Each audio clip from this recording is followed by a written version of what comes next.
Hello প্রিয় ছাত্রছাত্রীরা, সকলে কেমন আছো? আশা করছি তোমরা সবাই খুব খুব ভালো আছো। আজকের কোশ্চেন হচ্ছে যে কোনো আয়তক্ষেত্র কেন বৃত্তস্থ হয়। খুব ইন্টারেস্টিং একটা জিনিস। আমরা যে কোনো চতুর্ভুজকেই বলতে পারবো না যে সেটা বৃত্তস্থ হবেই, কিন্তু যে কোনো আয়তক্ষেত্র অবশ্যই বৃত্তস্থ হবে। তো চলো বুঝে নিই যে কেন একটা আয়তক্ষেত্র সর্বদা বৃত্তস্থ হবে।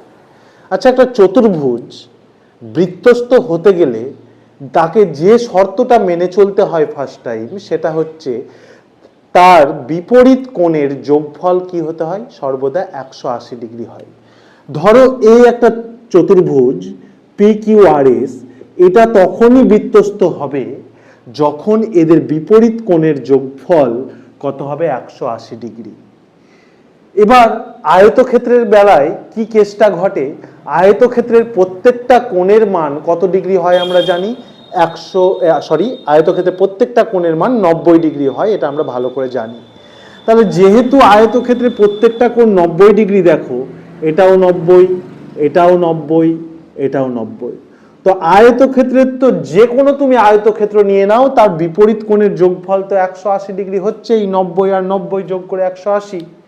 তাহলে যেহেতু বিপরীত কোণের যোগফল সর্বদাই 180 হচ্ছে এখানে, অবশ্যই তাই আয়তক্ষেত্র সবসময় একটা বৃত্তস্থ চতুর্ভুজ হবে। আশা করি লজিকটা তোমরা বুঝতে পেরেছো। যদি তোমাদের ভালো লেগে থাকে, তোমাদের বন্ধু মহলে এই ভিডিওটা শেয়ার করতে ভুলো না।